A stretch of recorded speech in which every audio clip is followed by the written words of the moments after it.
Hey, you're home. There's someone here to see you. Oh yeah? Who's that? It's Badminton Unlimited. Oh well, better all the titles then.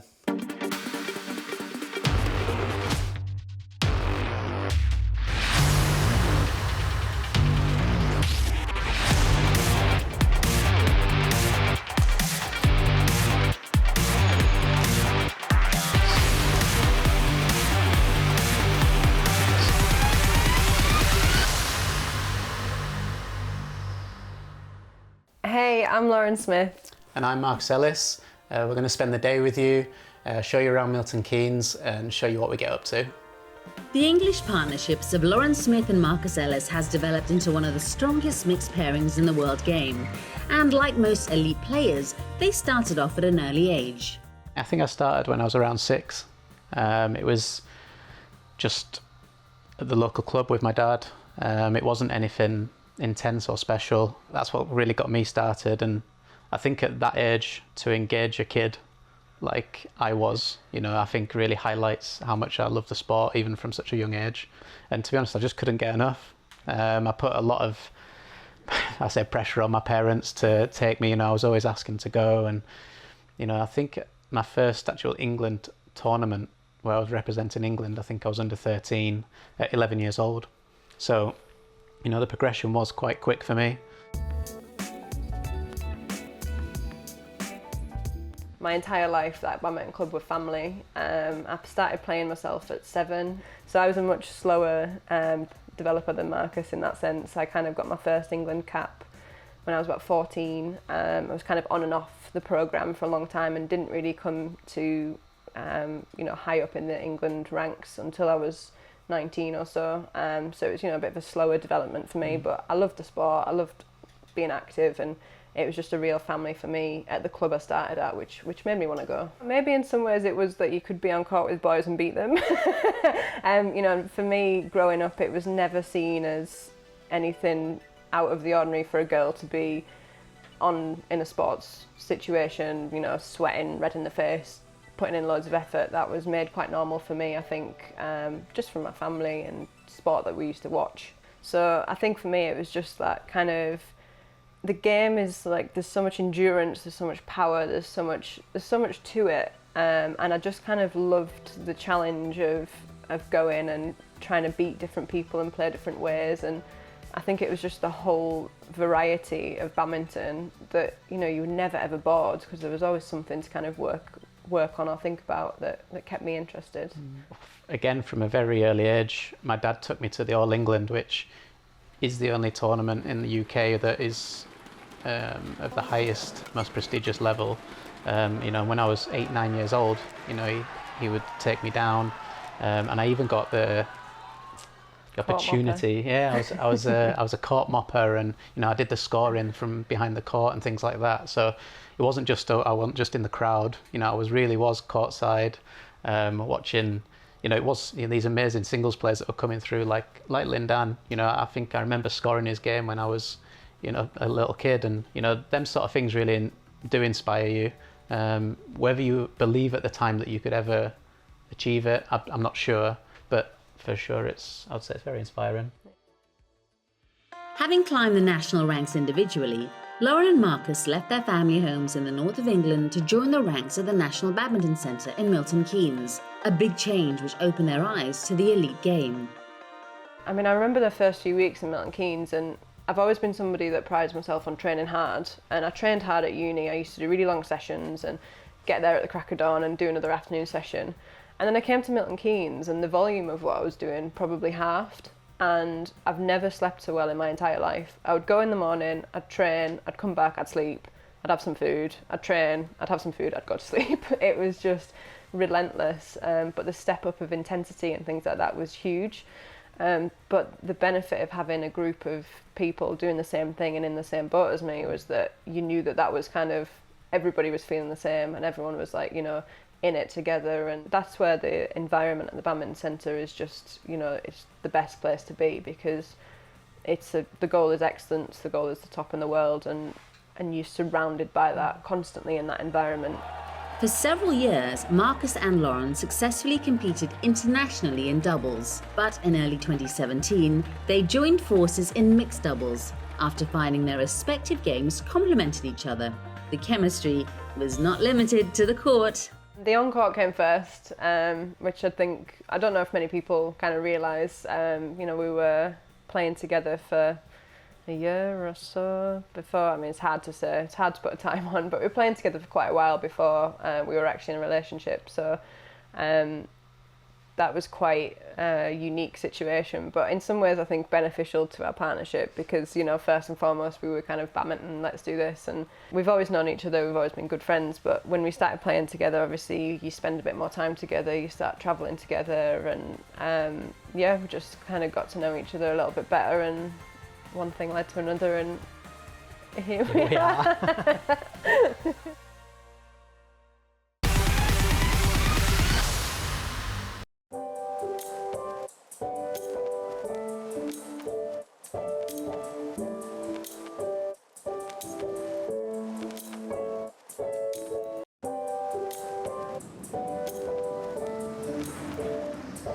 A couple on and off the court.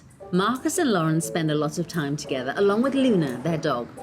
When they're not travelling or competing, it's important to find some quality time and a chance to switch off. Can I have 2 flat whites, please? 2 flat whites.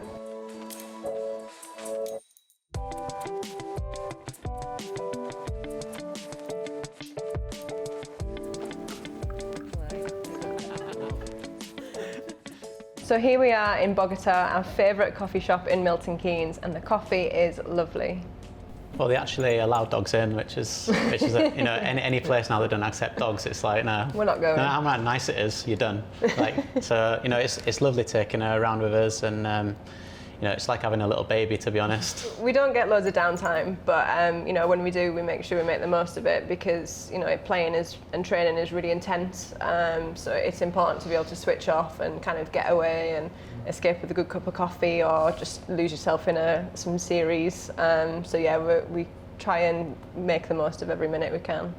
We do spend a lot of time in Milton Keynes, and we've tried to find ways that we can relax and almost have mini holidays, a way to relax, and it's hard.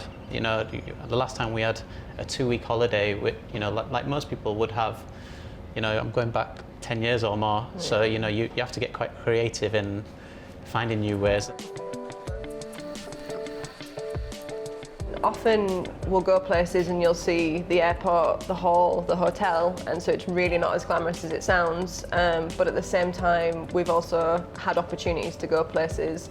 So we stayed in Canada for a few extra days when we were out there and went into the Rockies, and that was just absolutely best trip ever. Mind-blowing, yeah. Had some really great times in Australia because we just happened to have downtime at those events, and if we do have a few days here and there and we can make the most of it, we certainly will. But often, if you're successful, you're playing most of the time, so you don't actually get that downtime. So I guess it's win-win. You either win in or you can go and see stuff. So it's I'd probably rather win, but there's a lot of places that I've certainly sampled that I'd love to go back and see more of.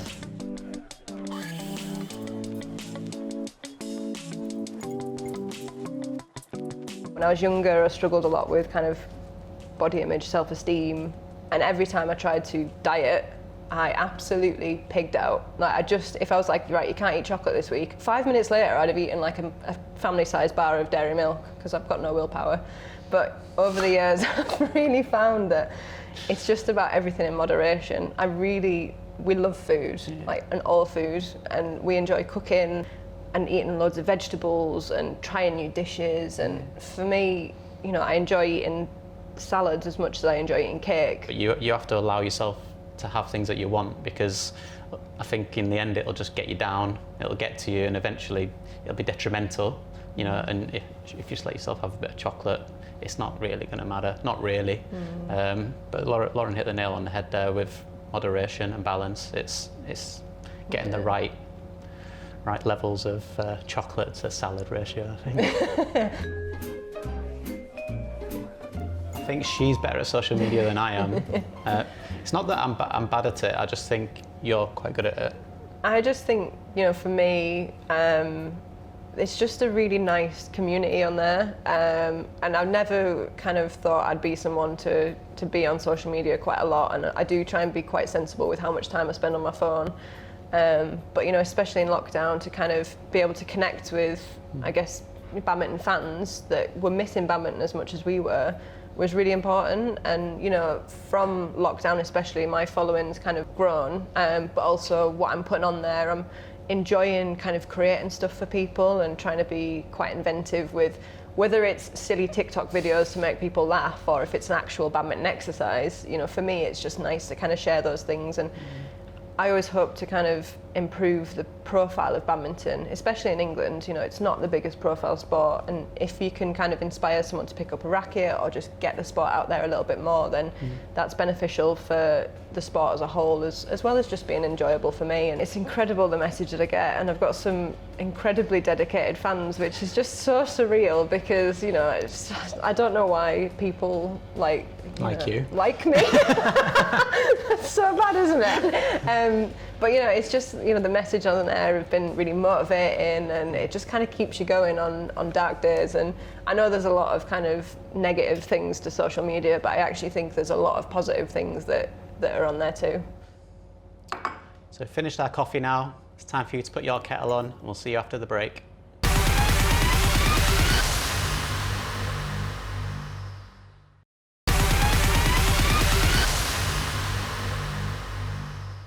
And this year's champions from England, Marcus Ellis and Lauren Smith. Well, he does all the hard work and then I take the glory. That's kind of the way that I like to view it. The key to a good partnership is teamwork. So let's find out what makes this particular pairing tick. I think if you look at any doubles or mixed pair, there's always a rear court player and there's always a forecourt player. Of course, you can play the other way around, but there's a strength where one player is at the front and one player is at the back, and that's where they're strongest. You know, you'd need certain attributes to be good in those areas. I think around the net you need incredible touch, and to be able to see the game a lot quicker. You know, the shuttle can come through a lot quicker and you've got a split second, not just to make a decision but to hit the shot as well. Whereas at the rear court maybe you've got slightly longer to make the decision, but you've got a bigger court to cover. You're talking more of a physical player maybe. In mixed in general, the woman gets to the front a lot more, just because obviously the physicality of the guy at the back a little bit. So yeah, it's kind of girl against girl at the net, isn't it? And often. With Lauren, she's physically very strong, so it allowed me to play more aggressive. It allowed me to play shots that I wanted to play rather than always playing safe and trying to protect her, because I knew that she'd be able to look after herself, if that makes sense. So for example, I don't have to always stay at the back. I can make a move forward, be aggressive, try to put pressure on, and if they do go over me, I know Lauren will actually cover me, whereas in the past I haven't always got that same feeling. You know, what we have as a mixed pair, and definitely a lot at the start, was that we played almost more level, in that, you know, we still played mixed. I was more at the front, but it wasn't traditional mixed where the girl is always at the front. I would go to the back, I'd let Marcus go forwards. A lot of that was because I was more comfortable at the back, so I was like, I'm going to go back there and just relax for a minute. You know, and I think that dynamic and the way that we moved around each other, and that was kind of what made us difficult to play. And we're both very determined players, and we're always trying to get one more shot back and make it difficult for people to beat us. So even when we're having bad days, we're gutsy and we're driven, and we'll just scrap if we need to. It doesn't have to be pretty, and it often isn't pretty, but we'll make it work.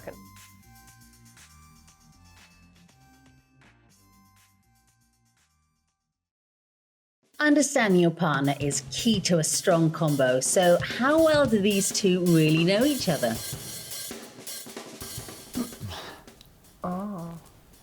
Pink. Yeah. Yeah. That's an easy one, isn't it? Cucumber sandwiches. Cucumber, it's the worst.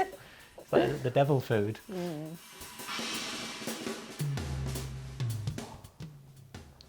Oh, God. So quickly, fail. I knew that was going to be a question, worst habit. And I was thinking about it about 20 minutes ago, and I was like, and then my mind just wandered. I should have had a good think. Got none.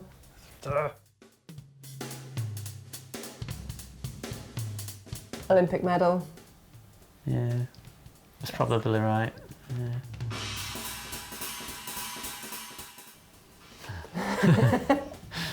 Just a butt full of chocolate. Oh, a butt full of chocolate. It's not that guilty though, is it really? I have it every day.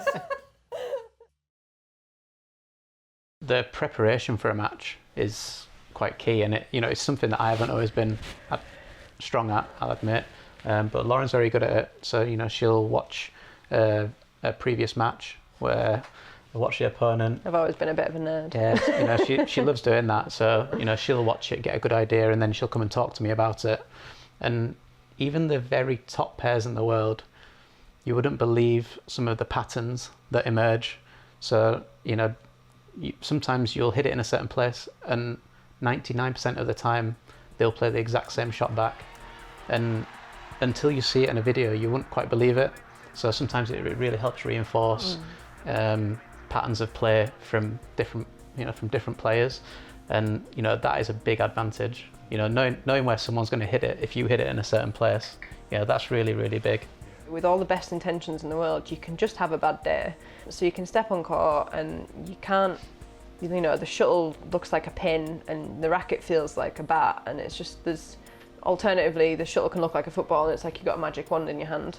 But on those bad days, something that's important in a partnership is that if I'm having a bad day, that Marcus doesn't kind of let himself be dragged down. And for me, if I know that I'm not playing well, it's kind of still having sort of positive outlook, so persona, and don't let your opponent see that you're not feeling very good and things like that. And if I know that I'm not playing very well, there's definitely things you can change to almost hide a little bit and to kind of give yourself that time to get the confidence.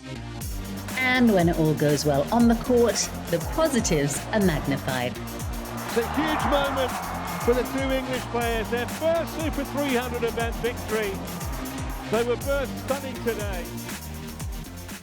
The highs when you win are even bigger, because not only are you successful for yourself, but you're successful for each other, and you get to enjoy that sort of winning moment and feeling as a couple. So it means kind of even more. And also, we travel so much, and actually to travel together, to be with somebody that understands the demands and what it takes is, it's really big, and the positives outweigh the negatives so much. Like, to be on court and like our best moments on court together have just been that extra bit special, just because you're next to a person you care about.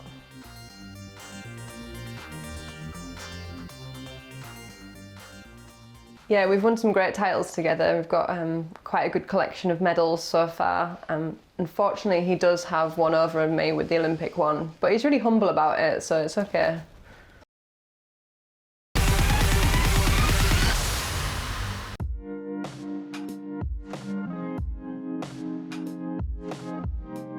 What are you whipping up for us this evening? You tell me. I'm just chopping, that's all. We're having Malaysian laksa, if that helps. So what has 2020 cooked up so far for these two? We'd been in 300 Super 300 finals, and we'd lost in all of them, so we'd not won a 300. So I feel like we almost didn't expect too much, especially when it came to the final.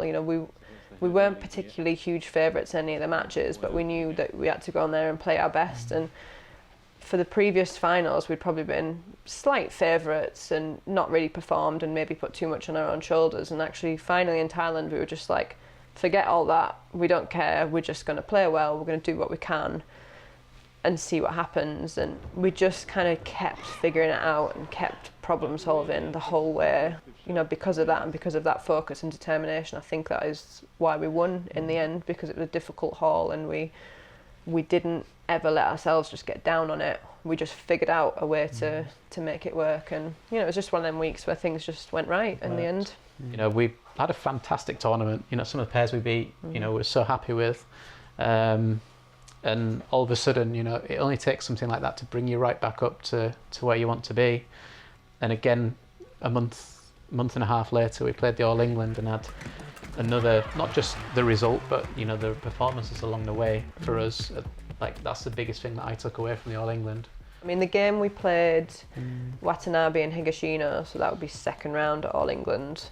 They were strong opponents and they were going to play really well, and he's kind of known for his speed and she's known for being really explosive, so it kind of matched a lot of what we try and bring to a game. But it was just one of them games where I must have got out on the right side of the bed, because it was like I couldn't do anything wrong. And I mean, I don't know about you, but it came off court and I almost couldn't remember the game because I was just on the court, in the game, autopilot.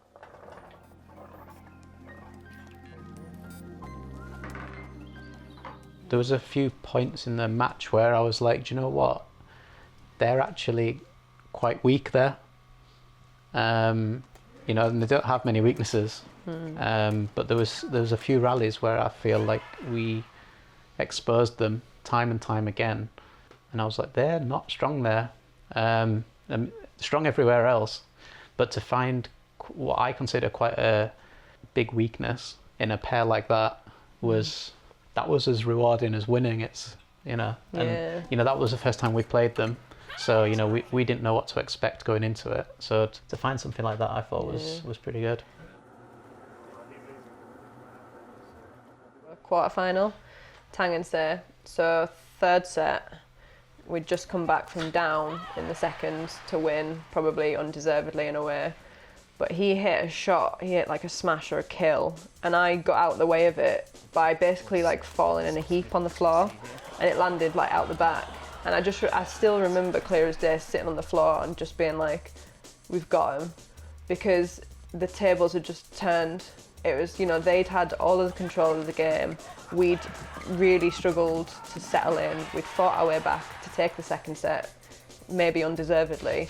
And all of a sudden, I'm falling on the floor in a little ball and leaving shots that are out when, you know, really that should have just hit me in the chest and that should have been their point. You know, we were winning points that we should have lost, and it was just a complete change of momentum. It was like something from the Matrix, but not graceful. Not elegant.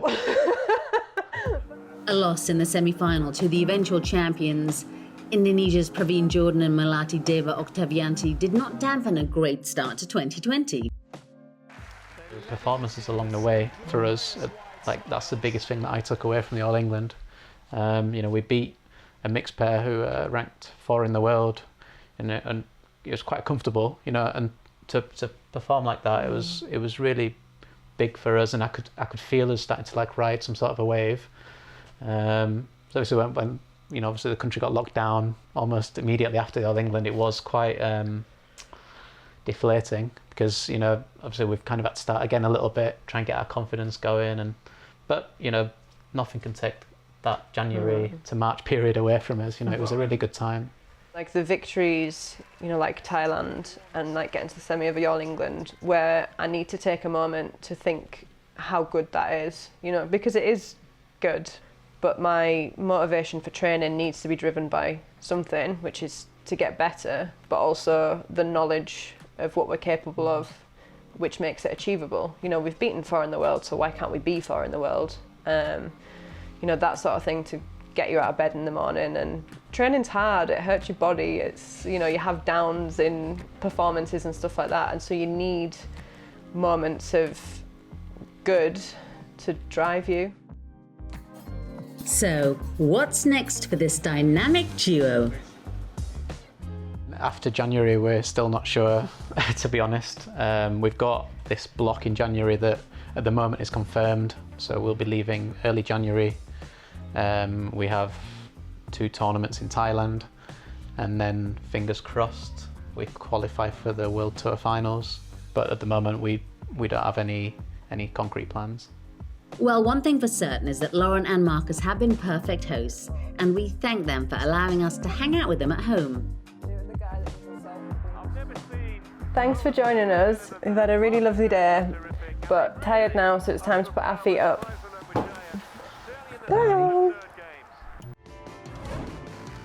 That's all the time we have on Badminton Unlimited. Do Do join us again next week on a fun day out with Chinese Taipei's Lu Qingyao and Yang Kohan. From their morning leisure activities to a home-cooked meal, be sure to make a date with this amiable and outgoing duo. 杀球是他强项，我肯定不会赢啊。有吗？没有。这只熊怎么长那么有点怪怪的？还剩2秒。屁嘞！哎，你不能乱讲啊。他以为我们2个是一对，就是情侣。Till then, remember to log on to bwfbadminton.com for the latest news and features on the sport. It's bye-bye for now.